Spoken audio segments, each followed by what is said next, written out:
Next one I'm fond of saying is in a very real sense an African vision realized, because it goes back to B.N. Carter, who was the first general secretary of the Association of Evangelicals in Africa.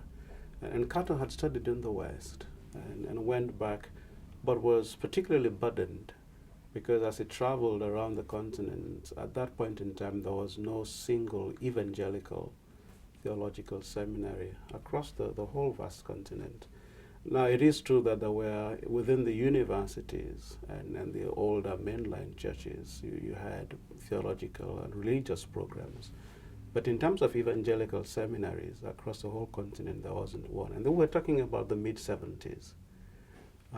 So it was out of that vision that Cato had. He himself died prematurely in 1977, but his successor, Tokumba Deemo, who himself just recently passed away within the last 2 weeks, picked up the vision, and our sister school was established in Bangui in 1978, and then NEGST in 1983.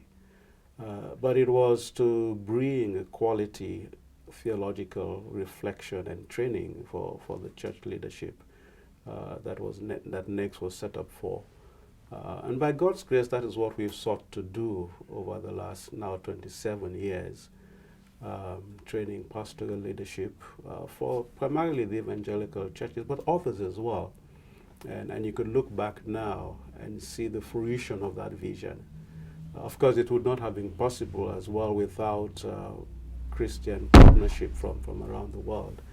But as we have looked at that and now looking into the future and saying what is it that God is calling us to, we both affirm the next vision, but also see the need to enhance that vision by going into a full Christian university. So that's where we're moving at this point in time.